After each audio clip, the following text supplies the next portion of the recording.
dude.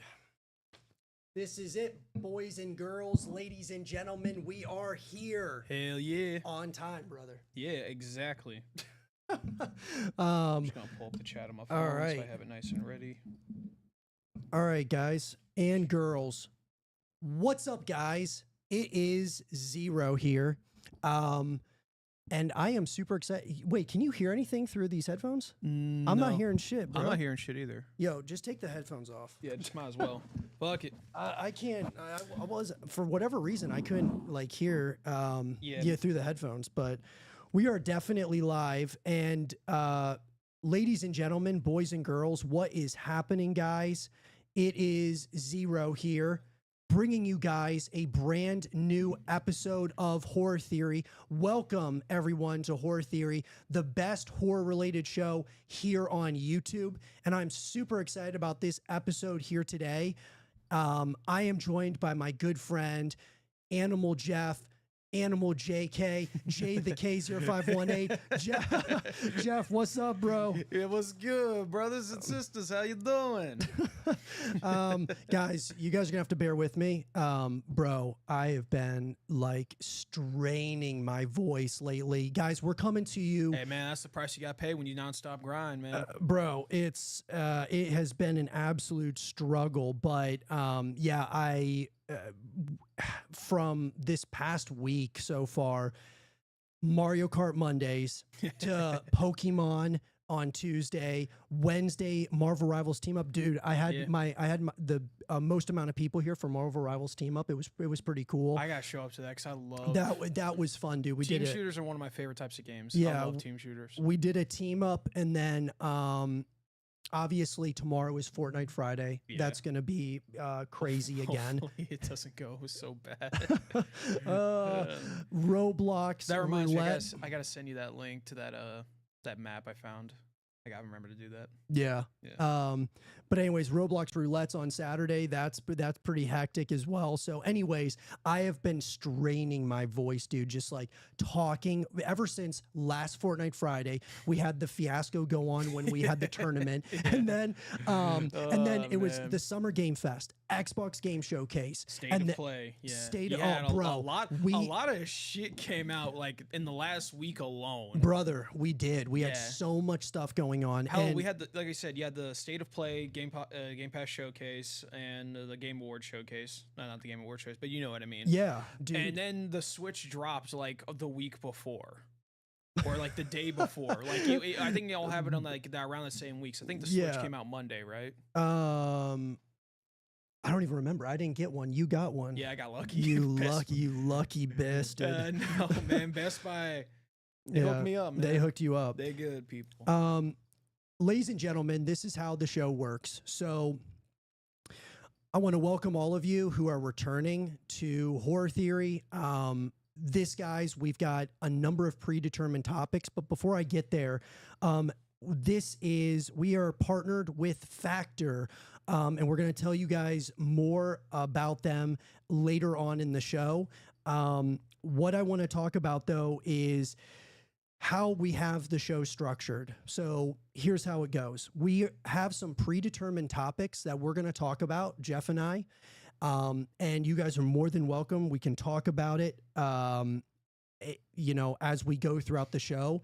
And then after we go over the predetermined topics, we are going to take your live comments. And so how can you get a comment on the show? It's really simple. In the description down below, there's going to be a tip link to our Stream Elements page.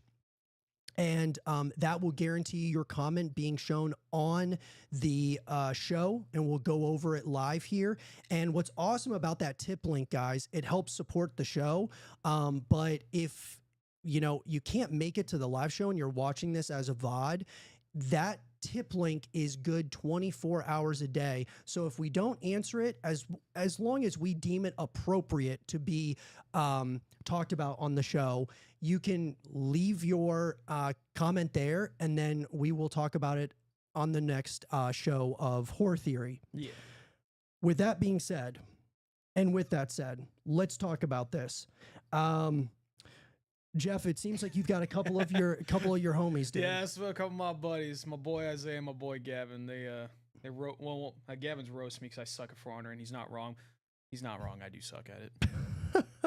Oh man. All right. Well, But it's hey, awesome. man. It's awesome to have Gavin and Isaiah here for sure, and everybody who's starting to kind of trickle into the live stream. So super appreciative of you guys. We're Appreciate y'all showing up. I really do. Yeah, no, definitely. And we are coming to you guys live from Zero Dark, South Carolina's home for gaming, esports, photography, videography, and entertainment. And with that being said, Jeff, let's get into our first main topic, shall we? Yeah, what? Let's get on. Yeah, let's do it, dude. So, Yep. a little while back, there was some backlash that came out, Jeff, in relation to one of the major game publishers, console developers, and there was a lot of backlash that happened because even though everyone thought that GTA and Rockstar were going to be the first ones to kind of create a new bar for video games, that being like the rumored $100 for GTA 6. Well, Nintendo beat them to it. Yeah, and it's the thing that Nintendo's always done. They always try to get a jump on like not really game prices in general, because the Switch is, even in general, Nintendo's always just been bang for your buck. You get what you pay for. Yeah, that's always been Nintendo. 100%. Well, the Nintendo. Well, you and I, durable. we talked. I think we talked off camera about the Nintendo Switch 2, and we were talking about the backlash that was happening for the prices specifically for the games. Yeah, I still think the games are a bit overpriced in general, but the console, I believe it's fully worth the amount of money you pay for it. That $480 or $450, I think is 100% worth it. It's a powerhouse. Yeah.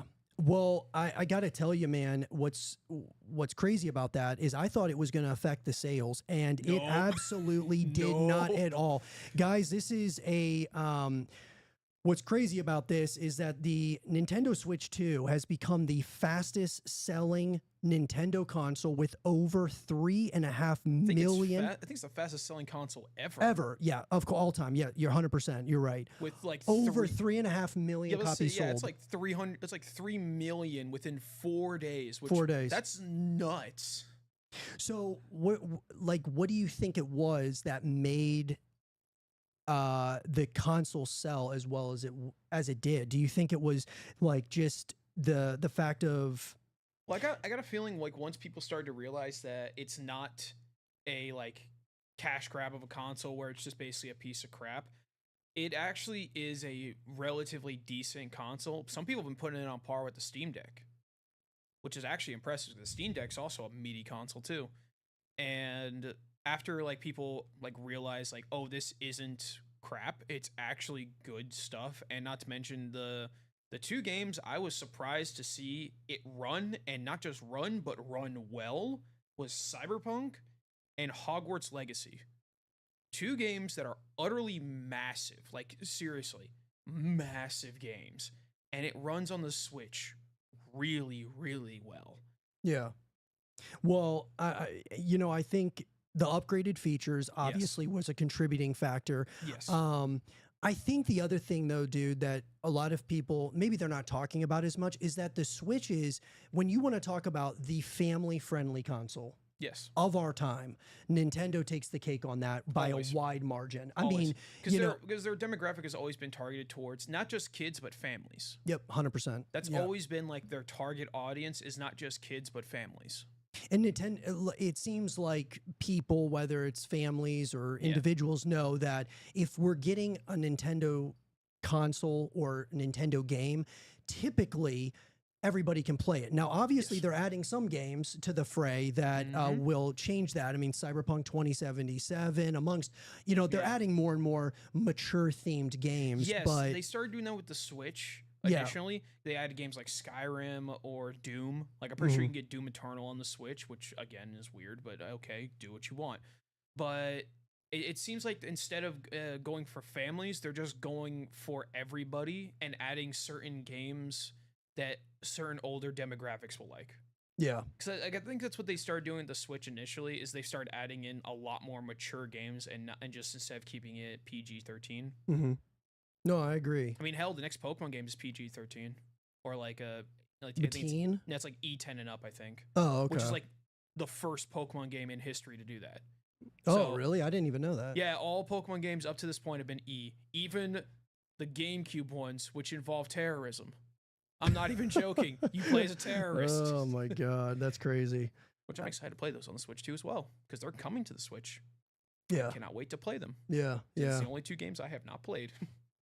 What do you think? You know, the last episode of the show, we were talking about how there maybe at some point with what Xbox is doing with bringing Gears of War Reloaded to PlayStation as well as Xbox. We talked about, you know, the thought of Xbox and PlayStation creating a super console together with Steam built in.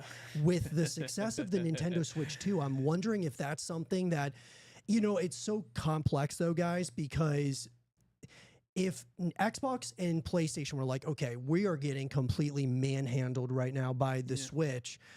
If we wanted to join forces, how difficult would that be? Because you have Microsoft, a publicly traded company, you have Sony, a publicly traded company.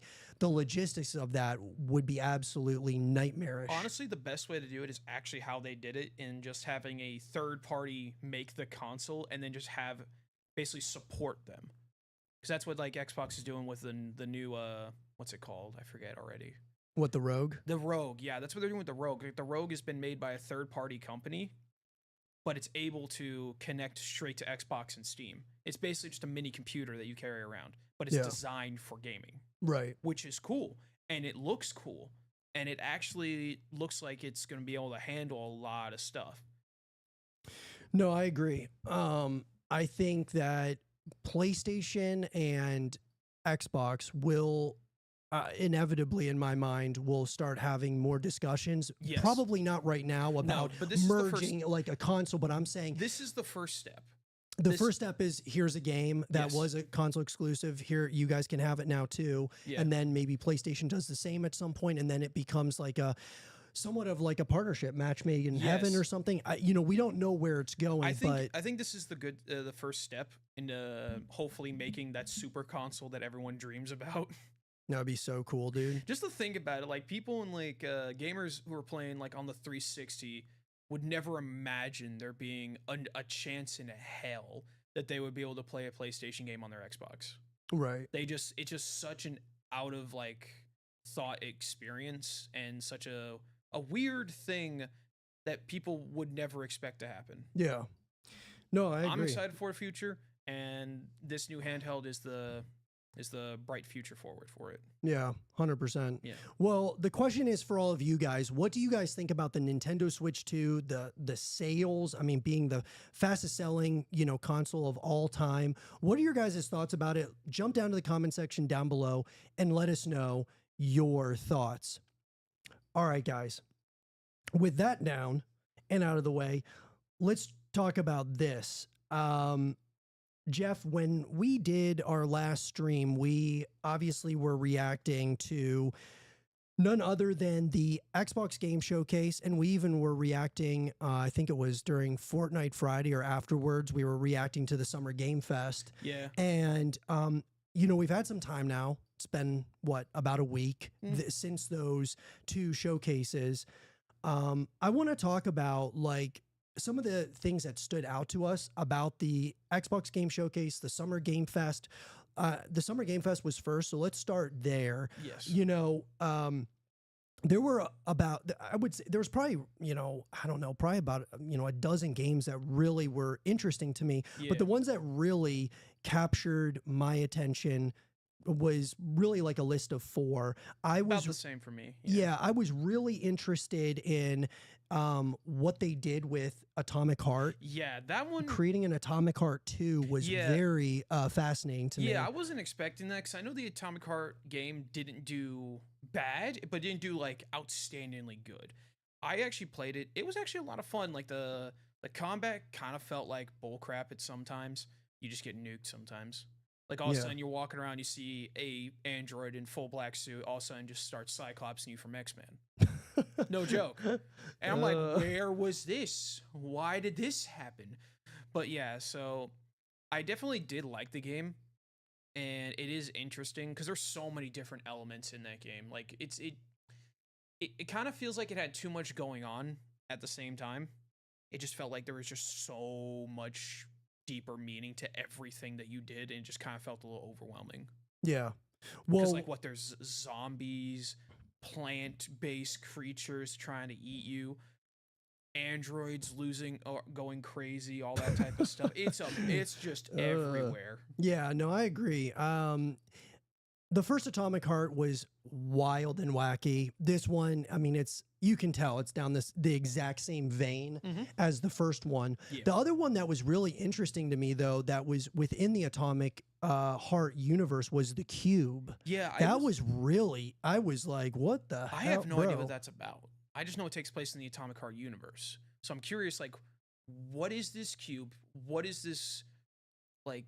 It's like it like revolves almost like a Rubik's Cube or whatever. That's the word I was trying to search. Like, it's a giant Rubik's Cube. Like, what is this? I want to know more. Yeah, same. I definitely do as well. Okay.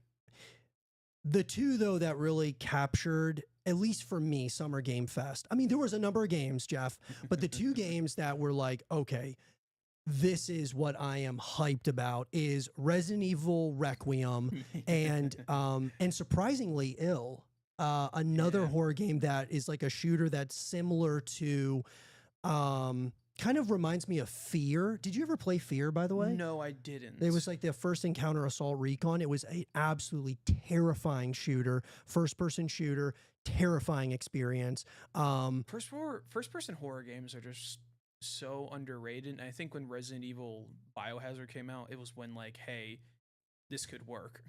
Yeah. So I think it's what like made like PT blow up so much is that it's a first-person horror game. Yeah.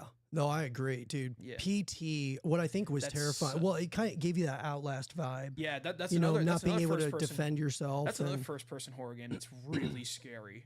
Oh, it's terrifying. Yeah. I would argue that Trials is just as bad. I would argue that Outlast is one of the scariest games ever made. I think Outlast 2 was absolutely terrifying. I mean, it's just the idea of not having a weapon that you can defend yourself and you feel utterly helpless. That's what like felt like really good about Alien Isolation. Like 100%. You feel helpless. I mean, yeah, you can kill them, but it's hard.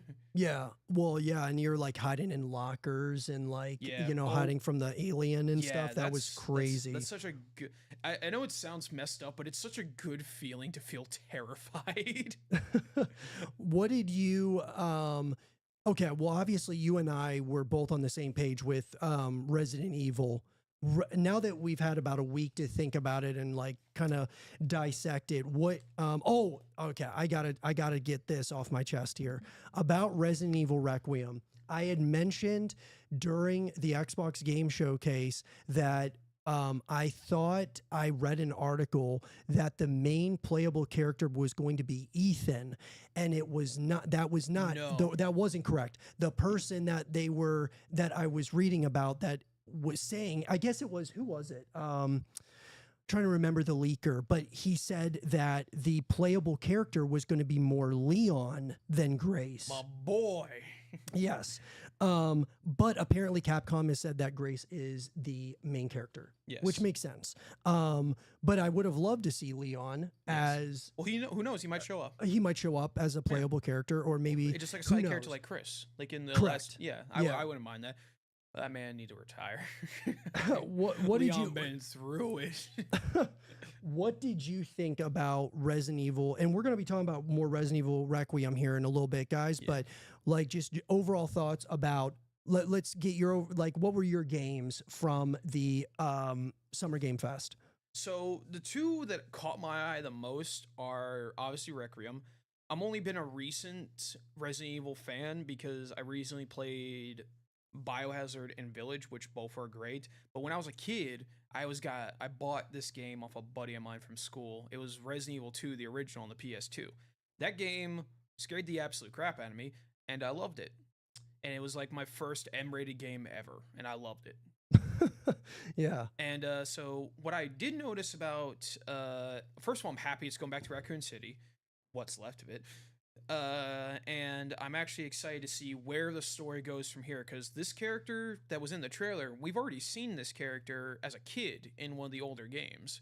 She was the Mhm. she's the daughter. I forget the real name of her, but she's the daughter of a reporter It that was was like like, Alyssa Ashcroft. yeah, Ashcroft. Yeah, Yeah. Alyssa Ashcroft. She was the one of the main reporters that helped expose Umbrella for like all the crap that they were doing.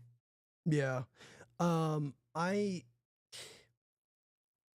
it's going to be interesting to see where they go with Requiem, because you're obviously getting kind of like a uh kudos to the past work of like Resident Evil and what Capcom's built up to this point. Yeah. But going back to Raccoon City, apparently, and this is the other thing that this leaker was saying, they had mentioned that Raccoon City is just kind of like a stop, like almost like a chapter you spend there. You don't spend the entire game there. So if So I that's don't the know if case, you that's probably will spend time in Raccoon City, because there's a lot of stuff hidden underground in Raccoon City from Umbrella, and you might even go back to that mansion, what's left of it. yeah. That'd be cool to see from RE1. Yeah, that would be wild. The What shark. I remember that shark for no reason. They had a shark in a freaking like a fountain pond in their in the courtyard. I was like, why do you have a shark? Why is he here? This poor guy.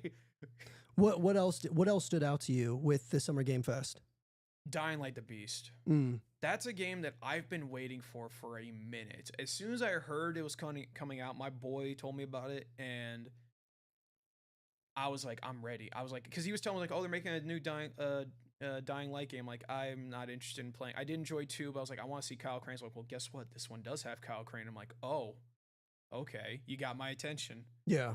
I think there was one thing. The one thing that I noticed that people liked more about Dying Light 1 than 2 is because in Dying Light 1, Crane's very, just gonna say, foul mouthed.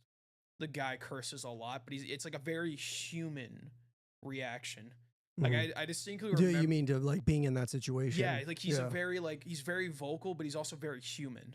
Mhm. Instead of just being like a character from a story. Right. And I even forget the guy you play as in Dying Light 2. It was a good game. Don't get me wrong. Excuse me. Yeah. But I did enjoy 1 better than 2. Did you? Yes. Oh, no way. I I like the second one. Second one, like I said, second one's good by no means, but I just enjoyed the first one better. Yeah. Yeah. Yeah, and the Beast is probably going to be something really I think it's Dude. going to be something special for sure. I think it's gonna be so much fun, because I remember watching one of the clips from it, and you see Kyle Crane catch a freaking cinder block hammer and chuck it at the guy. I'm like, who trained this man? Why is he so swole? Just literally stops a concrete brick from hitting him in the face, grabs the hammer, and then just proceeds to beat the absolute shit out of this one zombie. I'm like, okay, you good, homie? Yeah. Well, Dying Like the Beast is something that can, I mean, pretty relatively soon we're going to get our hands on it, Yeah, and 2 that's months. that'll quench our thirst for games like we'll be talking about Oh my State. God, We'll be talking about State of Decay. That's gonna Um, take up a good chunk of my time. I guarantee that. Yeah, yeah, and so I'm excited about Dying Light. Obviously, we'll be talking about Gears of War here shortly, but yeah, I mean, I think that Dying Like the Beast is probably the first up and coming game here Yeah. that we're going to be getting. That Oh, I just remembered something too. What's If that? you actually bought the premium edition for Dying Light 2, you actually get the Beast for free. Oh, really? Yeah, No way. you get Dying Light the Beast for free. Yeah. And I mean, look, guys, Dying Light the Beast is going to be different. It's going to be different than like State of Decay. Oh yeah, It'll be different than a lot of these other, Yeah. zombie or these other horror games. But what I'm saying is that it's something that we can look forward to while we're waiting for more Other- information about State of Decay or Right. other some of Or, these other yeah, horror Resident games Evil, like all that good Resident stuff. Evil Requiem, Ill, Yeah. and whatever. But yeah, let's change gears here to the Xbox Game Showcase. So the Xbox Game Showcase, Kind of lackluster, if you ask me. yeah, I didn't think I'm with you. I was not. Don't get me wrong, there were some good titles, but just overall, it kind of just felt like, It was a step down from Summer Game Fest. yeah, Yeah. just, For me, Jeff, I would say that the the games that kind of stood out to me when it came to the Xbox Game Showcase, obviously Gears of War Reloaded. Yeah, I know you're excited for that one. That was, we get the beta tomorrow. We'll talk about that here shortly. Yeah. But yeah, Gears of War Reloaded was definitely up there for me. Clockwork Revolution. That's got my attention. That seemed I'll really be honest, interesting. it's got my attention just from the looks of it, it reminds me so much of BioShock. Yeah. Just reminds me of like that steampunk, kind of like pseudo steampunk with like some bits of magic mixed in there. I'm curious, and I'm very curious like how like the time traveling is gonna work on that. Yeah. Same. How can you rewrite history? I think that's gonna be cool. Yeah. I'm curious if there's gonna be like moral decisions, like you rewrite history for your benefit and not just everyone else's. Right. I'm curious if you can do that. Mm-hmm. Among other things. Not to mention the weapon customization, like the weapon modifications look so good. I'm excited to see what else you can do with it. Yeah. The other one that seemed interesting to me was the Invincible fighter. That's very interesting because I think this is like the first like actual Invincible video game besides like some mobile game that I heard of. But it looks interesting. It looks kind of like cartoonish, but I think that's what they were going for because Invincible itself is very cartoonish. The show is kind of like it's basically like a kind of like a rom-com sometimes, or like a family drama comedy. Yep. It only in like really in the third season is when shit gets real. Yeah. And like I haven't really followed it that much, probably as much as you have. It's funny. I still find it funny that both the voice actor for Conquest and Mark have fought each other in another universe written by the same comic artist, The Walking Dead. Oh, really? Yeah, because Conquest is voiced by Jeffrey D. Morgan, and Mark, he's voiced by, I forget his actual name, but he's voiced by Glenn from The Walking Dead. And as you know, Negan beat the crap out of Glenn, killed him, and this one, it's the opposite. Glenn's voice actor beats the hell out of Jeffrey D. Morgan, where it's very similar. Both get their heads caved in. Oh, really? Yeah, it's just a funny thing that happened twice. That's wild. Yeah. And it's also by the same guy who wrote both comics, which is just funny. That's hilarious. Yeah. But I'm very interested in it. I've got like a semi passion for fighting games. They're all right. It depends on what it is. Depends on what it is. Like there was one. I think Fighters probably had my most attention because it was one of the ones that I was actually pretty good at. I wouldn't say I wasn't the best. I was definitely not. But it was one of those games that just I liked and I enjoyed playing it. And it was one of those games where it didn't matter which character you picked because they have their own unique combos, but like they all have raw combos that every character shares. Yeah. Which was kind of like easier to pick up certain characters if you want to try them out. And most experience I probably have is with Mortal Kombat franchise. I played a lot of Mortal Kombat 10 when Jason came out, and I was pretty good at Jason, like because he's like my favorite horror movie character of all time. And you don't see much Jason collabs. You don't see many of those. Right. So I was like, all right, I'm interested. So I played a lot of Mortal Kombat 9. I tried one. I gave one a very good shot. I really tried. But everything felt so sluggish. Yeah, you just had a hard time with it? Not really having a hard time with it. It's just the combat and like the cameo system kind of sucked because like you had side characters that should have been in the game to begin with, but they're not. They're just side characters that just assist you. With Invincible, it looks like it's going to be 4-person assist system, which is fine. That's what Fighters did, except it wasn't 4, it was 3. But at least you'll be able to play those assist characters as actual characters and not just have them on the assist. Yeah. So I think that's what Mortal Kombat, not Mortal Kombat. Well, actually, no, what Mortal Kombat did wrong is with the cameo system. Yeah, we had a Mortal Kombat tournament in here, and it was highly competitive. And it is a very highly competitive game. Very competitive, and I mean, the amount of combos and just everything that you have to learn, it's crazy. Much with it, you can do so much, yeah. But like with Mortal Kombat and most of these fighting games in general, it just becomes so boring when you watch someone just doesn't let you play the game. Like, I want a chance to fight back. Like, I don't want to just sit in a corner, get my shit ran. Oh, It's like man. it's like one of the worst things that can happen to you in a fighting game, like to the point where you're just like, man, I might as well just put down my controller. Like, there's no point. Yeah, no, for When sure. you just get dogged that hard, it just like, why do I want to play this? Yeah. Ruinya says, yeah, a bunch of people played the Requiem demo and compared the demo portion to Alien Isolation. No guns, monsters stalking you. No way, dude. Really? Yep. That is gonna be terrifying, dude. Yeah. In a Resident Evil title. I mean, so that kind of sounds a little bit like Village, or not Village, Biohazard. Yeah, a little because Village bit. was more like stand and fight a Yeah, little bit. yeah. While Biohazard, you can do that. I mean, it's like the same thing you can do with all like the Resident Evil games. Is that you can stand and fight. I don't recommend it because bullets are finite, but you could do it. Yeah. That's why like I like watching people do Resident Evil Hardcore, where there's barely any ammo. There's barely any healing supplies, and if you get grabbed by a basic zombie, game over. You got to restart from the beginning. Oh man. Like, I give props to people who do those runs. Yeah. Or like what I've seen a lot of people do recently is do randomizers for Resident Evil. Rooney also says, did you guys see any of Brant Fitzgerald's co-creator of SOD brief Reddit comments regarding the absence of State of Decay at the Xbox Game Showcase? I did not. I did not. We'll have to look that up for sure. Yeah, definitely did not see that. This co-creator, so you know that'll be interesting. But we're gonna get to State of Decay 3 here in a sec. The other thing, though, Jeff, obviously we didn't get State of Decay 3, we didn't get Fable, we didn't get E-Day at the Xbox Game Showcase, but we got Black Ops 7. Yeah. We got Black Ops 7, which I stated it during the Xbox Game Showcase, and I'm gonna double down on it.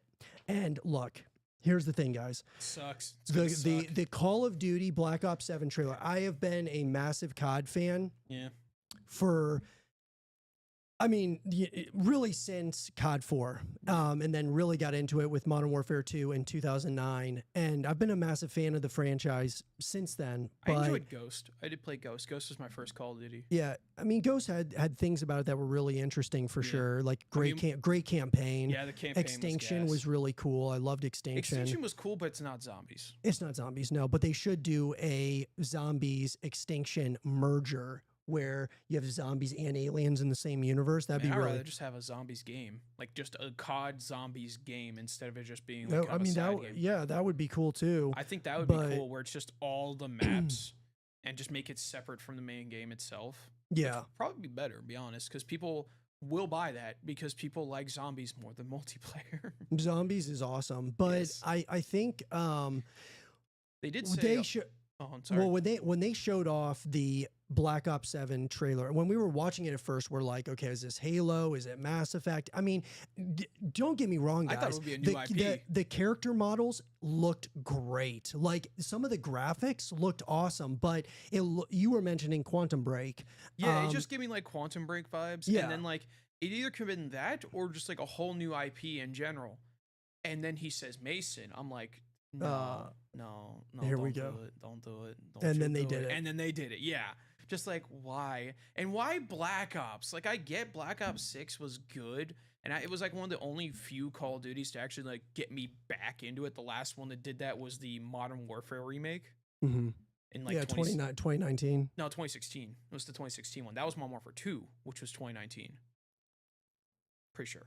Not sure. Well, because 2016 I thought was Infinite Warfare. Yeah, that's right. You were right. Yeah, so it was 2019. But anyway, yeah, I know. Anyway, it was like one of the only COD games to actually just rope me back into COD, and I actually put a lot of time into both of those games. Mm-hmm.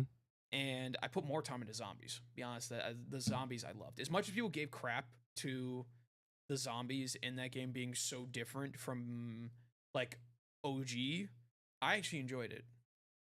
Look, I liked Black Ops 6. I think there were some really cool things. 2v2 gunfight is awesome. 2v2 gunfight's cool. The omnidirectional movement could have used a little bit more fine tuning. I did enjoy the new damage to surface areas for people. They added more like hitbox, like more micro hitboxes that do different things to the whole, like just the characters in general, which was cool because it really does suck when you shoot someone in the chest with a shotgun, they don't die. It really does suck when that happens. Yeah, I didn't really like the campaign. I thought the campaign I was didn't even kind play of it. I thought it was weird. I I didn't wasn't a fan of it. I didn't play it, but from one of my buddies who is a hardcore COD fan, he did enjoy the campaign and he did enjoy like the zombies Easter egg that was in it because it kind of hinted that like the Black Ops universe is hooked to the zombies universe, so like they're connected, Hmm. which is cool. It's a nice little Easter egg for that, and like there was a lot of like OG music that was in it that was really cool. Yeah, So from what I heard, the campaign did pretty well. I don't yeah. know. I didn't play it. Do I plan on playing it? Probably not. Yeah, the black. So all in all, even though it was just a teaser trailer, guys, Yeah. I thought, and I stated it during the Xbox Game Showcase, I think after watching it a few times, it was the worst Call of Duty trailer I have ever closely observed, seemed ever like- witnessed. Like it just did not look It just graphically. It looks good and all of that. It doesn't feel like COD. if it was Like it just doesn't seem like a well, it's- Call of Duty it's also, title. that's not guaranteed what the game's going to look like too. That's just their announcement trailer. We Right. didn't even see gameplay. No gameplay. Yep. Yeah. yeah. Well, we saw like it looks like they might be bringing Blackout back. Blackout would be fine. I mean, I don't know though. I'm not sure if Blackout that's for was sure kind of happening. cool, just like the way it was like structured. I did play it for a little bit. I only dropped in the zombies areas, like Alcatraz. That's all I dropped. But it was cool, I guess. But it was nice to like see some of the hardcore COD fans like a lot of the lootable locations, which were basically just the maps from the game itself, Yeah. which is cool. But another thing they said is back to zombies, obviously, is that they're gonna go back to what they did previously with zombies, like just make it more round based traditionally, which is fine. I'm fine with that. I just wish they would add more modes. Like Yes. you have round based, and then you also have where kind of like Extinction, you could actually beat the game mode. Yeah. I thought like something like that where there's Or- a story progress. I don't know. Or better yet, what they might do is they might try both. They might have No, like right. That's what I mean. That's yeah. what I would like. I would like that too. Like have some maps be open world, like the Warzone map or whatever. not the Warzone map, but more zombie maps that are like kind of what they did with Black Ops 6 zombies. Like just have kind of like everything open, Yeah. but still have some designated choke points. It wouldn't be too bad. No, that'd be interesting. Yeah. But I just think overall, it's too early. yeah, too oh, early for dude, Black Ops yeah, game. they should have done something else, not a Black Ops, but nonetheless, I mean it's another cash grab. I mean Yeah, they're it's gonna sell. they're it'll sell for sure. But did you like the Summer Game Fest or Xbox Game Showcase more? Summer Games Fest. Yeah, same. What did you guys think though about the Xbox Game Showcase, the Summer Game Fest? What are the things that you guys really liked? What was missing to you guys? State of Decay 3 for us, obviously. But Yeah. what did you guys think about it? Jump down to the comment section down below and let us know your thoughts. All right, guys. With that down, let's talk about this. Jeff, there were a number of games that were missing from the Xbox Game Showcase specifically. Yeah. And I wanted to talk about this because when you don't have, Halo. bro, when you don't have some of these major titles, okay, so I we're, was genuinely surprised because I was kind of hoping there'd be a Halo because Halo hasn't seen so much love in like 7 years with Halo Infinite. yeah, And I was kind of hoping like, oh, maybe a new Halo or like something like Halo Wars or another like Halo IP in general would be nice. But no, they showed Black Ops 7. right. The idiots. The first one that was missing from this from the Xbox Game Showcase, State of Decay 3. Yeah. You know, we talked about this like after the showcase ended and stuff. That it could just be that they didn't have anything new to show. It could be that They didn't want to show anything. they didn't want to show anything, or there's some issues happening behind the scenes that we don't know about Yeah. that's causing some delays. Honestly, that's something I've been noticing recently too with a lot of game companies that they've been distinctively withholding when games are coming out because they don't want people to leak them Mhm. and just kind of ruin the fun for people. Do you think that this is an Undead Labs issue, or do you think it's an Xbox issue? Because we're seeing not only State of Decay. Yeah. We're seeing Fable. We're Yeah. seeing Perfect Dark. We're seeing. I mean, you know, this isn't just one game. Yeah, if it was one game, I mean, it'd be, Elder Scrolls 6. I mean, bro, like it could be just like a marketing problem. It's just people are focusing on solely what makes a lot of money instead of using the IPs that they own, which is dumb. You shouldn't do that. You shouldn't just put all your eggs in one basket because then people are going to get pissed. Mm-hmm. I think it is like just a higher up problem. Do you? Yeah, I actually think it might be. Yeah, I think I think you might be right. You know, their Xbox is focused on the massive heavy hitters Yes. of Call of Duty, of, you know, their biggest IPs that they possess, and some of these other games that are still big. I mean, you know, State of Decay has a solid fan base. Yeah, it does. Gears of War is massive. Yeah, you know, Gears is like one of within the Xbox. staples. I mean, but Yeah. yeah. So I agree. I think that there is something systemic going on with Xbox where some of these other games are kind of getting almost forgotten about, or I don't know if it's resource, if it's something to do with the development cycles of them. We were talking though at the showcase that we were more concerned about Fable. Yeah. Because at least with State of Decay, like that has like a recent fan base. You mean a recent trailer, like back? Well, it was back. Well, not even a recent trailer. Like they 2024. have a recent game. Like when was the last Fable? If it was like 2013 or something. Yeah, like it was 360 era. Yeah. So State of Decay 2 came out 2018. yeah, Yeah. so it has like a recent game, and not to mention still a recent following. Don't get me wrong, Fable's good. It's a good game, but it just hasn't had anything recently to Right. make it to like. So who knows what they're doing with Fable? I got a feeling if they ever do decide to make a new Fable, they'll most likely do it after like, I don't know, when they decide, oh, let's make a Fable remake, put it on the new gen consoles with like newer graphics and stuff, and then they'll probably make a new one once they probably see like, oh, people actually want to play this. Yeah. Yeah, it's definitely it's a little bit concerning. And we talked about how like State of Decay 3, like what would get you, Jeff, to be like, okay, Xbox might be scrapping this project? Like, do you think it's a couple of years away from that? Because obviously we got that, you know, we got the second trailer back in 2024 at that Xbox game showcase. But when do you start wondering, like, okay, is this going to be like a canceled project? Well, here's the thing. I don't think it's canceled. I don't either. I no. don't think it's canceled. It has a too big of a fan base, and people still play State of Decay 2. So I don't think it's canceled.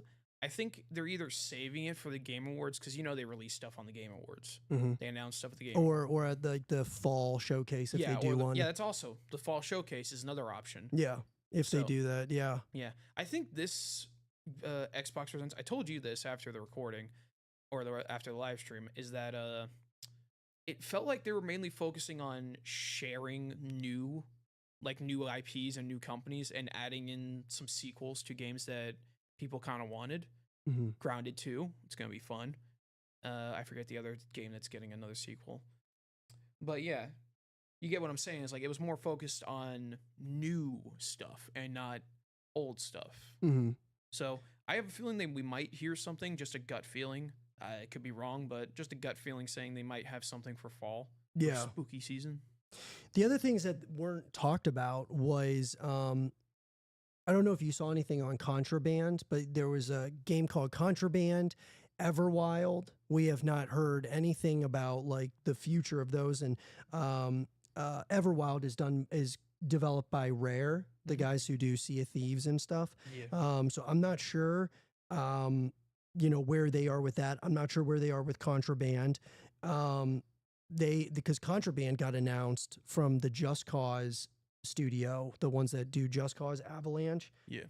But they announced that back in 2021. And it's like, bro, where is that? And so obviously Fable. I think Fable's done. I'll be honest. I think you think it's canceled? I don't think it's. I think it's canceled until something happens.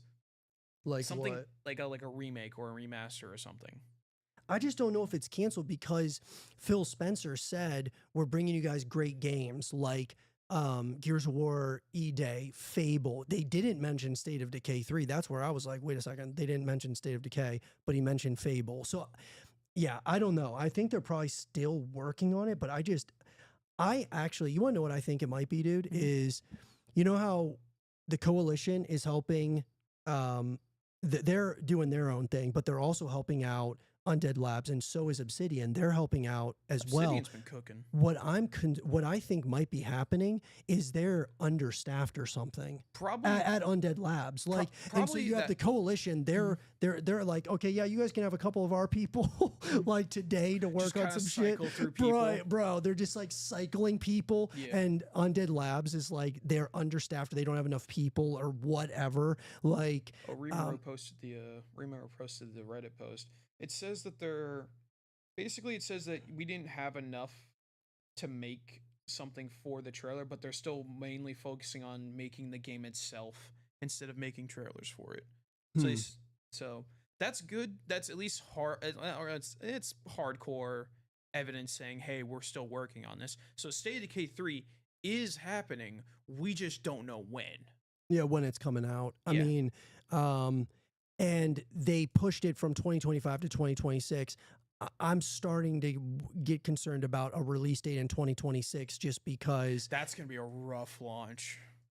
You got what in 2026? Yeah, if they release it at 2026, you got a juggernaut to fight. Well, it depends on when, right? Like when they release it. I mean, if they you want to be nowhere near May. You want to avoid the month of May. You want to avoid maybe depending on what May comes out in the... It's May 26th, right? Yeah. Okay, so you want to avoid pretty much... You could do it before May, just like a little... Because it's like at the end of the month for May. So you can either do early May or late June. Because you want to try to aim it for... Because you know there's going to be people who just dive straight into GTA 6 and just do nothing but play it for a week. And then they're going to be on the waiting list for when GTA 6 Online comes out. So you want to kind of, if you want to, you could release a game during that window. Because they said they're going to release it online within 3 months. You know what, dude? And I was thinking about this because you know how we were talking, like, you don't want to be too close to GTA because it's going to be just a wave. There is something to be said for, I'm going to make a movie comparison. When the movie Oppenheimer came out and Barbie was out at the same time, dude, there were people... There were the Barbenheimer. Like what I'm saying, bro, is two totally different movies, and people were going from one movie to the other because they heard that they were good. Yeah, right. But what I'm saying is, the chances of something like State of Decay going up against GTA is crazy to me. But what I'm saying is not for State of Decay specifically, but for other like indie games and stuff, they might, because people are spending money to get GTA 6, they may also see other games. It's like, you know what, I'm spending money on this. This game looks really good too. I'm going to buy that as well. You know what I'm saying? Like, it gives you that, when you brought up Oppenheimer and Barbie, it reminded me of Doom Eternal and what was the game? Animal Crossing New Leaf. They both came out at the exact same time. Bro. Memes. Okay, let me say something about these memes. They're so funny, and I love it. And both the owners of their, I think it was either Facebook or Instagram, the guys who own or run the Bethesda account and the Animal Crossing account, they just kind of rom-commed that Doomslayer is married to Isabel, and it was so goddamn funny. Oh my god. And it became like this joke, and it became like pseudo-canon. Well, and look, it kind of reminds me of like when Call of Duty Infinite Warfare came out. You had Titanfall 2 and Battlefield all at the same. That was Battlefield 1. Three juggernauts, and you had two of them did really well. One of them absolutely got completely annihilated. Battlefield. No, it was Titanfall. Really? Titanfall got crushed. It got cooked, dude. I don't think so. I think it did. That's why we haven't had another Titanfall. We haven't had another Titanfall because EA is. They're assholes. Well, they came out with Apex, but then they put ads in Apex. Oh, dude, I know. But what I'll tell you though is I would not want to test State of Decay 3 coming out with GTA. No, you don't want to touch that. Don't touch it. Don't like do it. it's gonna get completely annihilated. You're gonna get smushed. But State of Decay 3 in the fall, depending on when you release it, I don't know, dude. Like the release schedule is getting tight. You gotta be careful. Because think about it like this, dude. We haven't heard anything about Fable, Nope. nothing about Perfect Dark Nope. either. We haven't heard anything about Everwild, Contraband, a new Forza, a new Halo. And so what I'm saying is the fall could get very, very packed with not just Xbox games, but also PlayStation stuff. And and we're not even talking about The Witcher 4. That would be an absolute juggernaut of a year if The Witcher 4 comes out on 2026. Oh my god, bro. That would be that would give fights. Huge fights, dude. That would be the fight of the century for game of the year, cuz GTA is going to win like a lot of the awards that are going to come out, but if The Witcher 4 comes out in the same year. Well, in State of Decay 3, though, like, do you think there's going to be, I mean, I'm sure there's going to be other like zombie survival titles, but, and I just wonder, like, maybe State of Decay 3 next year won't have a lot of competition in their specific genre, or maybe they will. No.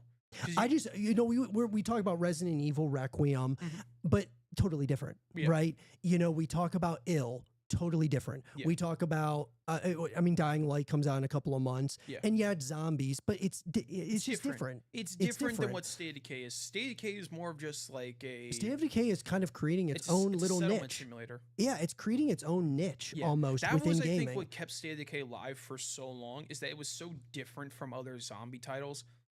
Because it wasn't a linear story like the Walking Dead games or like The Last of Us. It was more focused on a community than just a singular story. And you had to upgrade that community with resources that you get from actually exploring the town. Right. And there's so many like narratives you can run. There's so many different situations you can do. You can RP it if you want to. The multiplayer is fun. They got a little goofy with the DLCs, which was fine. You get a firework rocket launcher. It was so much fun to shoot. Yeah. So I think that State of Decay 3, even though like there might not be a really great time next year to release outside of like the beginning of the year, because I just feel like the beginning of the year, I mean, outside of Resident Evil Requiem, bro, like, at least right now, what else is really coming? If they released in March or early January, I don't know. But the other thing that we haven't really heard much about, and Phil Spencer said that we're going to be hearing about it in 2026, is a new Halo. Yeah. And so, I mean, because I thought, bro, it was hilarious because Halo Infinite, they were like, this is the infinite Halo. Like, they're going to just be servicing this shit for forever. And, bro, already we're getting another Halo. And I'm not, dude, I love Halo. Halo has always been a classic. I mean, it was my very... I mean, it sparked so much, like... individuality. Dude. Not to mention, like, it sparked an entire animated series, which, like, for the entire most part of the early seasons of this show was done in game, which was really interesting to see. And it was a nice evolution throughout, like, the different, because, like, anytime, like, something, like, weird happened in the show, they chalked it up of just switching to the next game, which was cool. It was nice to see the characters, like, get a little bit more detail as the games evolve over on, and the fact that they kept on changing the game instead of keeping in the old art style of Halo 1. Yeah. Or Halo 2, which one it was the show started. Have you ever seen it? It's called Red versus Blue. Oh, yeah. I thought you were talking about the first Dawn or whatever it was called. No, I'm talking Halo, what was that one called? Until Dawn. Or not Until Dawn. Yeah. That's a different game. Oh shit, bro. We're warped right now. But yeah, I always enjoyed like the comedy and like the very unique story that Red versus Blue had. Yeah. Halo's interesting. Yes. I'm definitely, obviously I think that's something for anybody who's a Halo fan. They can, wait till 2026. Yeah. I'm not a big Forza fan. No. Never been a Forza fan, so I don't really I'm not a big car guy, so yeah, I don't really care about. I mean, I love cars, but I don't like I love my car. I'm just going to say that. I love my car. Yeah, I love my car, but I don't like racing games. I mean, not saying like outside of Mario Kart. Yeah, that's the only one that really has my attention. Yeah. It's just Mario Kart. Yeah. Because it's funny, it's goofy, and it's fun to do. That's why I'm kind of excited for the Sonic one that's coming out. Mm. The Sonic Racing Oh game. yeah. Yeah, I think I'm gonna like that. That's Especially like yeah. with the collabs that they're doing. Yeah. Hatsune Miku. And the last one that we haven't heard anything from since 2024 is Perfect Dark. Perfect Dark got announced in 2020. And Crystal Dynamics is co-developing it with the initiative. The first trailer or the first gameplay trailer came out in 2024, but we haven't heard anything since. So once again, Perfect Dark is kind of like State of Decay somewhat to me, because State of Decay, we got another trailer at the Xbox Game Showcase in 2024. E-Day got its announcement in 2024, and Perfect Dark got its first gameplay trailer in 2024. So you know, you really could say, Jeff, that those games we shouldn't be completely concerned about yet. No. Fable, however. Fable's in a rough spot. Dude. Fable is where we're probably getting closer and closer to a panic button being hit there. Yeah. Because it's like, yo, is there a pulse here? You know, it's just been radio silence. But out of all of those, I mean, I think you and I, like, State of Decay is definitely the game that we're like, dude, I can't wait to play State of Decay 3. I can't wait to play Gears. I can't play Dying Light. And Dying Light, bro. Dying Light's gonna be outstanding, dude. Yeah, dude, August we're gonna be busy. Oh yeah, because Dying Light, the Beast, and then like, what is it? 4 days later, Gears of War Reloaded comes out. But we're gonna be able to play Gears of War Reloaded tomorrow. Yeah. It's gonna be on Game Pass. On Game Pass, yeah, it's gonna be. Dude, I'm excited about that. But yeah, I'm curious to upgrade, because now that I've seen like the original game, I'm curious about like what the upgrade's gonna be. Yeah, I agree, dude. Yeah. But the question is for you guys: what did you guys think about like the Summer Game Fest, the Xbox Game Showcase, and the stuff that we haven't heard from or didn't get announced or, you know, get updates on at the showcase or at the Summer Game Fest? What are your guys' thoughts about the current state of Decay 3? You know, even other games like Fable and, you know, Gears of War E-Day and stuff. Let us know what you guys think in the comment section down below, and let us know your thoughts. All right, guys. With that down, let's talk about this. I'm wearing a Gears of War shirt right now. It is the beta eve for Gears of War Reloaded.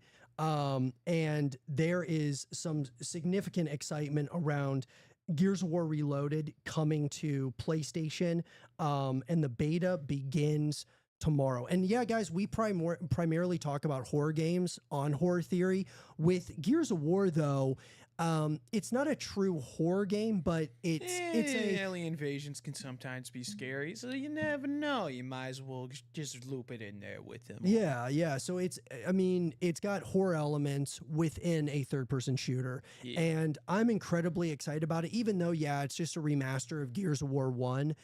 There's a lot to be excited about, because it's now the first time ever, no longer an Xbox exclusive, going to PlayStation, reaching that 75 million player base of PlayStation is going to be, I think, huge for Gears. But I'm gonna still say this: those PlayStation players, they ain't ready for Gears multiplayer. Oh, dude, they're not. They're not ready. Bro, it's it's going to take a while for them to adjust to some of the Gears heads who have been playing these games for so long. Dude, they are about to witness some pure domination. Oh yeah, it's not going to look good. It's not. It's going to be like it'll be like the Christmas noobs for Call of Duty. Yeah. Dude, the Christmas noobs were so funny, because it was like people getting the game at Christmas when we've had months of playing it. Yeah, it's always fun. Man, bro. It's going to be you're about to be put into a blender. Oh yeah. But really quick, the beta starts tomorrow, guys. It goes until the 15th. Of June, obviously. So just this weekend, it's going to be coming to us 2 weekends. So we have it cross play tomorrow, June 13th to the 15th, and then June 20th to the 22nd. And the beta is going to be really good for the Coalition, because they're going to be able to polish anything that they need to. The beta is really good for them to get data collection, figure out what's right, what's wrong, what needs to be different moving forward. You're going to be able to play it on Xbox Series XS, Xbox on PC, Steam, and PlayStation 5. And then for Xbox users, it'll be coming to Xbox Game Pass Ultimate or PC Game Pass membership. Or, of course, you can play it if you own a digital copy of Gears of War Ultimate Edition. And what it's going to, obviously, they're not going to have anything from the campaign perspective, but it's going to be multiplayer. It's going to be, the experience is going to be classic team deathmatch mode across 3 maps, including the fan favorite Gridlock, as well as Raven Down and Gold Rush. So that's going to be really cool. The game is, or I should say the beta is going to run weekend 2. Like I said, June 20th to the 22nd. It's going to add the competitive King of the Hill mode on the map Canals being added to the mix, along with the maps Courtyard and War Machine for use in Team Deathmatch. Now, we haven't heard this, Jeff, but I really hope that Gears of War Reloaded brings us a co-op mode in the form of like Horde mode or something. Yeah. Because all I'm hearing is campaign and multiplayer. I'm not hearing anything about Horde mode or like a Beast mode or Hive Busters or something. And so I'm a little bit concerned about that, just because if you're a PlayStation person and you have never got the experience of Gears of War and you get to play the campaign, that's awesome. You're gonna love this story. But multiplayer, you're going to be put into a blender at first, and you're going to be like, man, dude, I need to learn these mechanics better. And what better way to do that than co-op? Yeah. And if you don't get a chance to do that with your buddies, that's going to be unfortunate. Yeah. I would very much look forward to a Horde mode, because I love Horde modes. I love Horde shooters in general. Like, one of my favorite games recently, Space Marines 2. Speaking of that, they actually put Space Marines 1 on the Game Pass. I heard. Yeah, I saw that. I was like, oh, this is going to be fun. I've never played Space Marine 1. It's a lot of fun. I think it's solo. It's an old game. It's like, it's old. Yeah. But you fight orcs, and orcs are funny. Yeah. Wait, so they have Horde mode inside of Space Marine 1? No. It's just, that's what's always been like what Space Marines is. It's just you don't fight hordes, you just go through an area, and there's like kind of like waves and waves of enemies every now and then, but there's no like hard dedicated stand your ground horde mode. They're actually working on it for Space Marines 2, which I'm excited for. What's that? Horde mode. Oh, yeah, you told me that. I'm excited for that. I'm really excited about that. Yeah, I'm with you, dude. I love like horde mode, because you can have, I mean, everybody can have a role. Like in Gears 5, everybody had a role. Like, you could have support, you could have, you know, everybody's got like, there were different perks and abilities and stuff. Yeah, you love being Jack. I love Jack, man. He's just Jack's so cool. fun. Yeah. Even when I was running like barely any frames, I was still killing it as Jack. But horde mode is a lot of fun. It really is. Just playing with your buddies, ranking up. That's why Helldivers is so much fun. Yeah. Well, I've never really got into Helldivers. I know you like it. I don't play it that much as I want to, because I want it to be on Xbox and I don't want to play it on my PC. But I love like the gamers themselves. Yeah. I love like the people who play Helldivers and the people who make stuff up about Helldivers. One of my favorite musicians actually made an entire Helldivers 2 album. Really? It's good. It's a metal album. It's really good. That's cool. I bought the CD. It's great. Well, even like State of Decay 2 had their own like horde mode, which I'm hoping that gets. That was a little niche, but it was cool. That would be super cool if that's what the Coalition was helping them with. That'd like be cool. A really refined horde mode for State of Decay 3. That would be sick. Yeah, that'd be cool, because the horde mode was kind of cool. There was only really one map, and there was only... Yeah, that was the thing. It was like one map. And it kind of felt like once you started losing, you just get steamrolled. Yeah, no, it did kind of feel like that, didn't it? Yeah. So yeah, I'm hoping that might be. I wonder if the Coalition is helping State of Decay or Undead Labs with the horde mode for State of Decay 3, or if they're helping with like the character models. I'm not sure. Who knows? But they did say like Radio pulled it up, is that they are still working on it. So they are working on it. So it's either going to be late this year or mid next year, in my opinion. For which one? For State of Decay. Yeah. Yeah. Yeah, Or at least I don't until we think get some it's going to info. be this year. No. It's too soon. No. Yeah, I think it will probably. Unless we get I'm holding on to hope. Unless we get something, Fall. yes. Unless we get something in the fall, I Yeah. don't think it's coming out this year. Yeah, Definitely next year though. I'm hoping. I'm hoping like fall of 2026 would be awesome. Yeah, that sounds about right. Yeah. Let's see. Outside of that, I mean, you know, with Gears of War Reloaded, I mean, what's really cool is that it's going to be. It's coming to the Rogue Xbox Ally handhelds, which is really cool.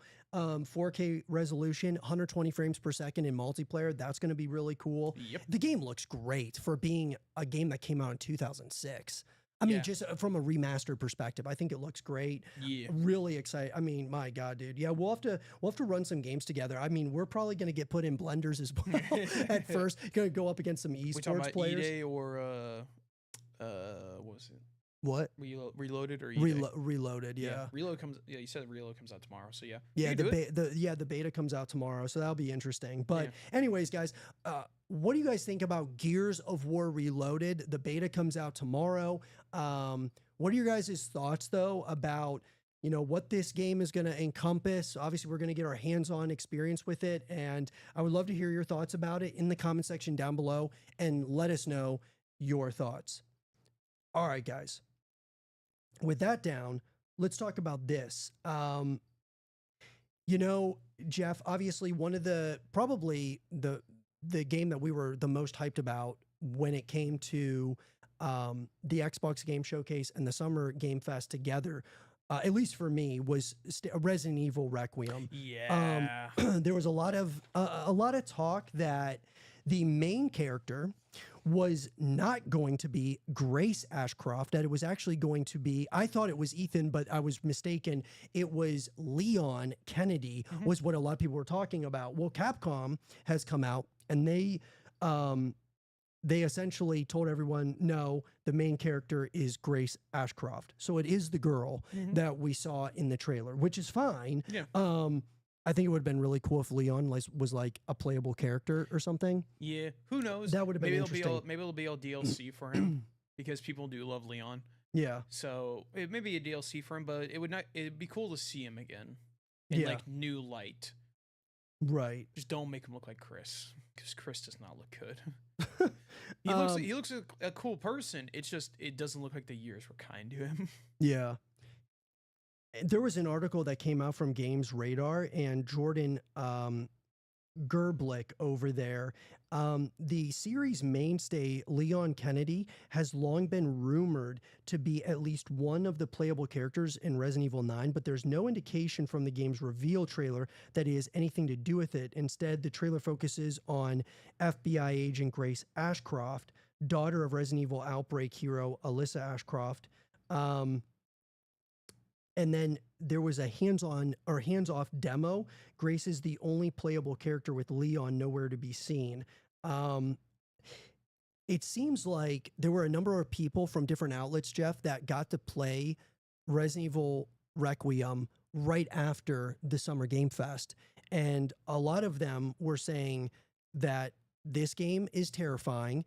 There's parts of it where you have no weapon. You cannot defend yourself, like Outlast, like Alien Isolation, but they're saying that it's Grace. It's not Leon, is not a playable character.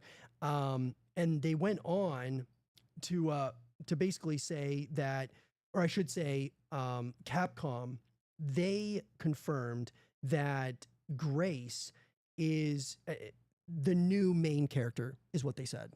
The new main character. Well, yeah, it doesn't rule out Leon's involvement. Yeah, but it sounds like she is the chick for this game, which is cool. That's cool. And I'm cool with it. Now, the leaker that came out talking about Leon was Dusk Golem. He's been a reliable leaker for pretty much everything Capcom for a period of time, specifically the Resident Evil stuff. He has an inside source or something where a lot of the stuff that he said has come to fruition. And he was the one that said it was Leon was going to be like the main character. He also said that Raccoon City is just a place that you stop at. It's not a place that we are at the entire game. So we're kind of waiting to see if that comes true. But ultimately, I think at the end of the day, Capcom is stating that Grace is going to be the main character. Leon, who knows? Maybe they'll come out and say that he's also a character that you can switch to at some point or another. You shall see. Yeah. We only seen the one announcement trailer. Yeah. Right now. But So I we do shall think, see. but I do think that, you know, I've seen since we saw the announcement trailer back in during the Xbox the Summer Game Fest, I saw it a couple of times after that, and bro, it like every time I watch it, I got something different from it, and so I think the amount of detail in Resident Evil Requiem is going to be really cool. Yeah, I think it's gonna be cool. Yeah. But the question is for you guys, what do you guys think about Resident Evil Requiem? What are your guys' thoughts about it? I'd love to hear your thoughts about it in the comment section down below and let us know your thoughts. All right. So with this next thing, Jeff, there is a game that a lot of people, or I should say we've been getting some comments actually on the channel about a comparison to State of Decay. And that game is called Naquan Last Paradise. I don't know, is it Naquan or whatever? Whatever. Last Paradise. It's kind of like, and we saw we watched the overview or gameplay overview trailer, and it reminds us a lot of, it has some State of Decay elements to it, certainly. It also has some DayZ elements. What did you think of that trailer? It's based out of Seoul, South Korea. Yeah. So far from just that one trailer alone, I'm gonna need a little bit more to make like an accurate description of it. But so far, it does seem pretty cool. The zombies do kind of look bland a little bit, but again, that is just a micro trailer. So it'll be interesting to see how the game develops and evolves over time. But it's definitely got something. It looks pretty graphic too. Yes. Like it's definitely like kind of has there's a very dark theme to it. Yeah, I noticed that. Like it really empathized. It looked like there was gonna be like a day system, a day and night system, which would be cool. It's gonna be cool. And there are obviously some other like aspects of it, like it's PvPvE. Yeah. Where extraction. Yeah, you probably the way if it's an extraction shoot, probably what's gonna have to go is that you're just gonna be either working for a settlement where you need to keep going into these highly infected areas to get stuff and bring it back. So I'm guessing that's what's gonna be like the focus on it, which is cool. That's gonna be fun. Yeah. I agree. I think, you know, it reminded me of like a number of different games, but you know what? It even in that overview trailer that we saw, you know what? There was a couple of shots where I was like, man, dude, that looks like Silent Hill F. Yeah. A little bit. So it had a little bit of some Silent Hill vibes, but certainly you can tell that it's somewhat of a spiritual successor to like DayZ, maybe a little bit of State of Decay. There's definitely some of the mechanics look similar to State of Decay 3, but nothing crazy, you know. I think it's something that we'll definitely keep our eyes on for sure. Definitely. But they had an alpha back in like 2023, bro. Yeah. Like it's been it was a while ago, you know what I mean? So anyways, I'm excited about it, and I guess for me, and I know a lot of people that watch us, Jeff, probably are just looking for anything to play that is of any resemblance of State of Decay. Yeah. You know, because it's like, how many times are you going to play or invade the same village? You know, like in State of Decay. Well, in State of Decay 2, I know you can like keep your characters or keep your settlement and then just keep going on to different towns throughout the game. Yeah. I believe you can. I know you can do that. Is like kind of just like, so you can just keep playing over and over again. Yeah. But you're able to do that. You're just doing the same thing in the next town that you did in the first town. Right. Yeah. So who knows what they'll do with it. I'm very interested in what State of Decay 3 is going to be like. If it's going to be anything similar to 2 or kind of do its own thing, which I wouldn't mind either. Be nice to see. Yeah. And with that, guys, I want to go ahead and like, you know, have you guys seen this this new title. It looks like it was announced a while ago though, but Naquan Last Last Paradise. Just the name, bro. Oh, dude, we have to talk about the names.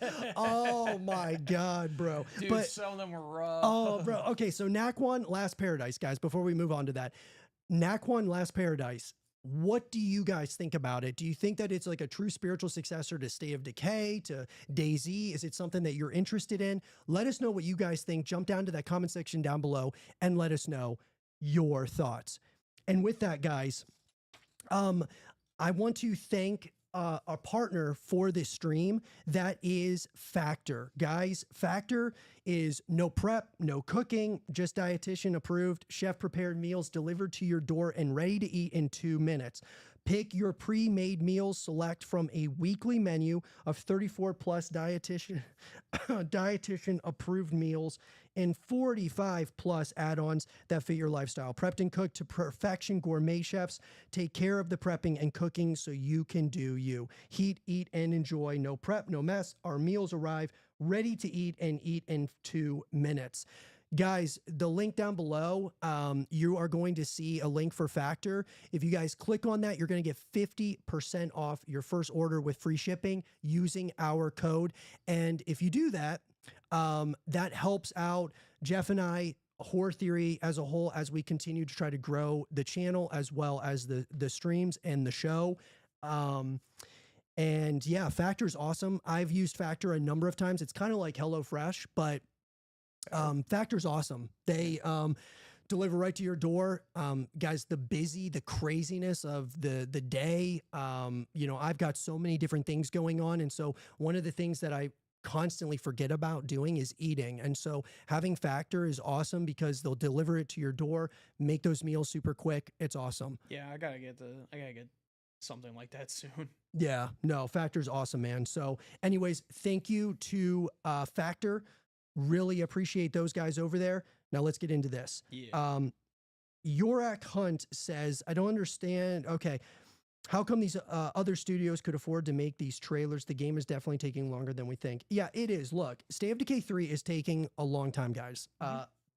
There's no doubt. Yeah. However, Jeff, tell them what you told me during the Xbox Game Showcase about another game that took forever, and everyone's like, dude, development hell. Yeah. And then we got the release of it and some of the best zombie models we've ever seen before. Oh, yeah. So in a very similar situation with a little game known as Dead Island in general, when the original trailer for Dead Island 2 came out in 2016, I believe, if I remember correctly, and it just kept swapping hands, kept switching development over number of years. It just couldn't find its place.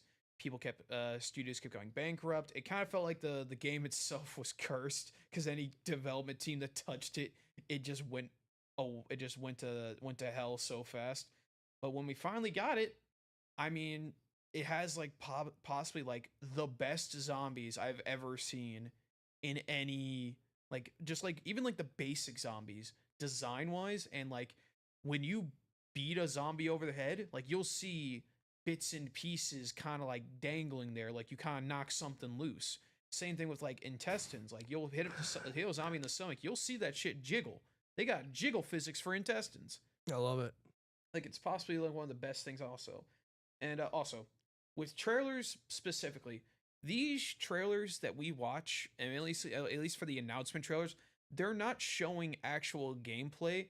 They're gonna have to make these trailers from scratch. It'd be different if it was a gameplay trailer, because then at least they can show us oh, hey, we've got this already cooked. But for announcement trailers, they have to, 1, pay someone to make it, 2, have someone make it in the right way in their own image, which can not be easy. And be honest, not a lot of studios have a lot of money like some of the bigger titles. Right. Not a lot of studios have the money to push out trailers when they don't even know when the game's gonna be ready. And on top of that, you have Undead Labs. It kind of sounds like they might not have a really big team over there, because they got the Coalition helping them. They've got, Obsidian working on the title as well. They're getting a bunch of help from other Microsoft studios to help make this. So that could also be a thing, as a staffing issue. You really could never know unless you either know someone who works there or you work there yourself. Right. Yeah. So I think the moral of it though, guys, is to just trust the process. Like Yeah. we're going through this process, and we did get, you know, that second trailer last Xbox Game Showcase. So let's just kind of take it one step at a time here. You know, I think that if we don't hear anything next year, we got there's problems. There's problems for sure. I'd be a little worried if I didn't hear anything about next year. And like, even if like it's a small trailer or like a little post on social media saying, "Hey, we're still working on this," I would be fine with that. Yeah, I just a little something to give us a little something. Yeah, I just think that we just need like give us a release date, but don't give us the release date until you know that you're going to be able to deliver. Yes. You know, don't just keep these delays going and stuff, like, because it shows that you are in this spinning, you know, development hell cycle, and it creates a lot of concern for fans and even, you know, outside like noise to you know, the state of the game, and is this thing going to be like, is it going to even be playable at launch? Like, you know, is it going to be buggy? Is it going to be glitchy? You know? Yeah, and you always got to worry about stuff like that. Yeah. So look, guys, I think State of Decay 3 is they delayed it to 2026. So we're tracking towards 2026. Yeah. Will it get delayed past that? It could, but knows? let's wait and see if we hear anything, if they announce an Xbox game showcase in the fall, or if it, you know, they announce more stuff, you know, or give us an update, I should say, next Xbox game showcase in the summer. I think that if we don't get anything about State of Decay 3 by next Xbox game showcase, like summer showcase, there might be concerns. There might be some serious concerns for sure. Yeah, definitely. Yeah, but what names? Yes. So there were some names that we were like, what was the one? Beast of Beast of Reincarnation, bro. Yeah, it seems a little extra, if you don't mind me asking. Yeah, it was. Oh my gosh. Some of them were pretty Crazy. bad, but some of them were all right. But just, I don't know. Yeah. What blew me for a loop, to be honest, was seeing a game by Game Freak. That kind of threw me for a surprise. Oh yeah. Yeah, because what was that game? I don't remember the name. I think it was actually Beast of Reincarnation. Oh, I think it was too. Yeah, I think you're right. It just for a studio like that to like do something completely different to what they've been doing for like the past, I don't know, 15, 20 years. I do know they've had other side games that they worked on, but like their hardcore biggest franchise that they work on every single year or two is Pokemon. And for them to do something so different is actually kind of it's intriguing. Yeah, I'm curious what systems it's going to be on. Obviously, it's going to be on the PS4 or PS5 or whatever console comes out. I would like to see it on the Switch. Definitely. So we'll see what happens with that one. Yeah, no, for sure. The what I was actually surprised we didn't see anything at the State of Play for PlayStation was actually anything for Death Stranding. They didn't show anything? No. Really? No. That's weird. Yeah, I know. Like, I think actually, you know what? I think they Oh, it's probably the internet warning and shit. It's the line's not going off. Bro, it's an Amber Alert. Oh, great. Yeah, but chat, go find him. Oh man, that was that like just talk about some horror theory. That just shook you, didn't it? So what was I gonna say? Oh, I think they showed more Death Stranding at the Summer Game Fest. Oh, okay. Yeah, they showed like it was kind of like almost like a I think it was like in game though. It was in game cinematic or something. But the last game that I wanted to talk, Jeff, about, one that I'm also really, I actually went back and I started watching some of the earlier trailers before Team Clout started working with Munfish, the guys who are doing the Atomic Heart games.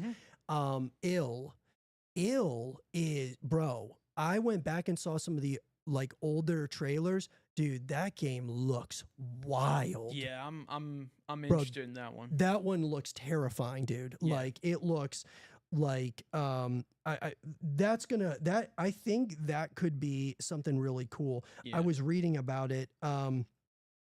Here's what's awesome about it, bro. Check this out. So, Ill is a survival horror game made by the people who worked on Longlegs, It, VHS, Beyond, and more. Dude, these guys worked on movies. Ooh.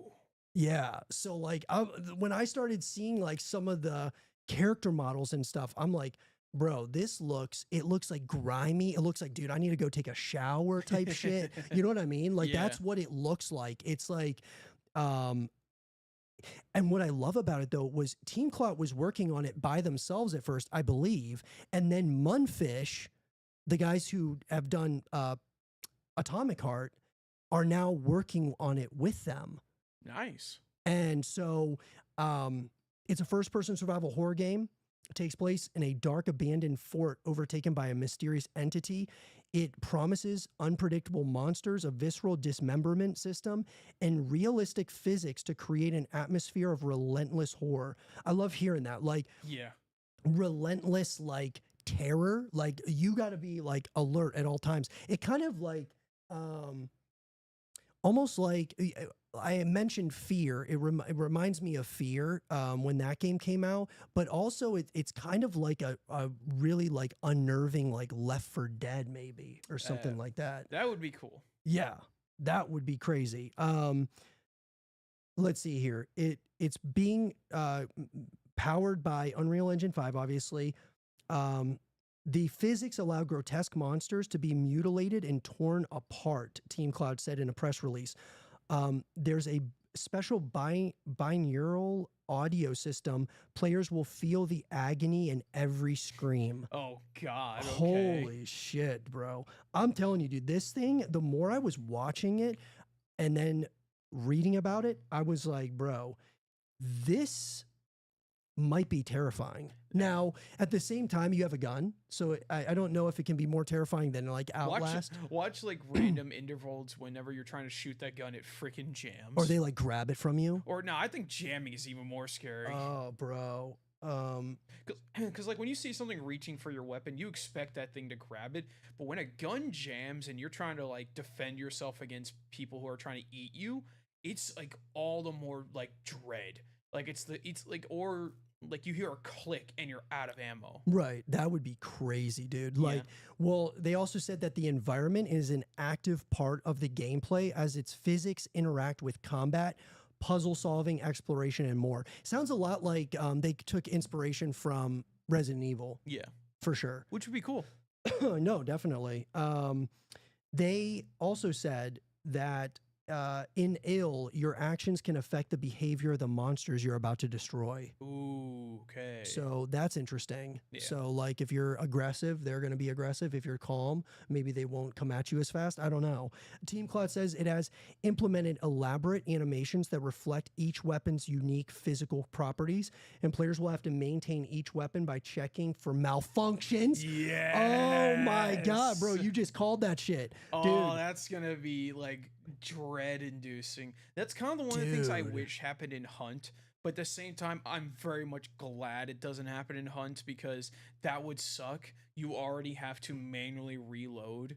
Bro, checking for malfunctions, installing modifications, and upgrading it as they continue deeper into the fort. Bro, that's gonna be cool. Oh, dude, and there's inventory management, so that'll be interesting. But bro, yeah, these like that's something I kind of wish more games did, was with gun jams. I understand why they don't do it, because in a video game scenario, like, yeah, it sucks when your gun jams. But like, what game? I swear, there's a game series that took out gun jams. I think it was Far Cry. Yeah, there was something. I forget. I think it was Far Cry 2, where your gun would jam if you didn't have it repaired. Or like certain things would happen. Then again, Far Cry has always been like kind of grimy when it comes to like the first person aspect, like your gun jams, or you're trying to heal yourself, you get bit by a cougar, you pull out a bullet out of your shoulder. Yeah. They've always been very gruesome with their healing animations. Yeah, no, for sure. Just grabs your dislocated thumb, just straightens it. Yeah.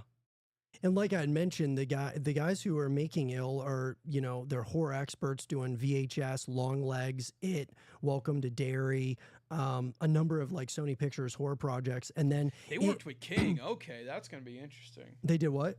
Worked with Stephen King. Yeah. In Ill, they applied their film industry experience to create an immersive survival horror with a cinematic edge. I'm telling you, dude, that was not really on my radar at all. That being Ill, like, I mean, You've got my attention now. yeah, This it seems like a very like hardcore horror game. yeah, that like you're gonna have to maybe you're not gonna have a lot of ammo. Yes. Your gun's gonna jam. You're gonna have to suck. Oh my god, bro! I just can't wait to watch a streamer just get cornered, and all of a sudden they whip out their gun because it's a shotgun, and all of a sudden you try to cock it, and then all of a sudden it just stiffens up on you. You're like, come on. Yeah, that might be it'd probably be a good game for like Tim the Tatman or iShowSpeed. Just like someone with super or queso. Oh yeah. Like someone with super high energy and just very loud behavior would do great with that game. I agree. Yeah. But the question is for you guys, what did you guys think about Ill? This is a game that wasn't really on my radar too much as of late, but now it's got my attention. Does it have yours? Let us know in the comment section down below, and let us know your thoughts. And with that being said, and that said, everybody, that's going to do it for our episode of Horror Theory. I want to say thank you so much to everybody who's joining us, everyone who's subscribing to the channel, following us. Great. Yeah, joining the channel. If you guys join the channel and become a member, you get like different, we added a number of emojis, and like there's loyalty badges and all types of really cool stuff, guys, that we're planning on doing in the future. And we're planning on doing more and more of these shows for you guys for different live events, and just Jeff and I get together on a pretty consistent basis. Yeah, we get together like maybe like 2 or 3 times a week. Yeah, even like sometimes when I'm starting to come here more just to like, come out and chill to see what you guys are doing. Yeah. And so I would say you pretty much expect like weekly shows from us, and we're really excited about it. But Jeff, how can people find you, brother? Y'all can find me on Twitch at JayTheK0518. That is that's full. So that's JAY the KAY 0518 on Twitch. I'm probably gonna be streaming Night Rain later today. I'll maybe try to catch a nap before I have to go to work, or maybe just a couple other things. Probably just Night Rain. I'm definitely gonna be streaming Dead by Daylight when Springtrap comes out. That's another thing that comes out like in a couple months. Does it? Springtrap? Yeah, I think it's either this month or next month. I'm not sure. I'll have to double check the dates. But yeah, I think that's gonna be a lot of fun, and I'm definitely gonna be streaming it. Warning: I do cackle like a psychopath when I play that game. No, that's awesome, man. Yeah. And yeah, guys, I mean, you guys can expect content consistently, whether it's the live streams, whether it is, YouTube videos. I apologize once again for my voice. I've been like going, like just talking so much this past week. And like I said, it's the price you pay when you grind, no problem. Dude, I'm really excited about all this stuff, and we have got a ton of content coming to you guys. Yeah. My personal channel, I create all my Gears of War content. You guys can check out that stuff. And then on Animal is where we create all of the GTA 6 content, so you guys can check out that stuff. And then Horror Theory, talk about everything in the world of games, primarily though horror games. So super excited about all that stuff. You got anything else to add, Jeff? No, I think we're pretty good here. Perfect. Yeah. Awesome, guys. I think we covered a lot of things. Thanks so much, as always, guys, for joining us for this episode of Horror Theory. If you guys enjoyed it, make sure that you leave a thumbs up, subscribe if you're new, stay positive, just keep grinding. And as always, I will see you guys all in the next one. Peace out, guys. Later, gamers. Let's go, baby. Yeah. Get it. That was a good show. Yes, it was, my guy.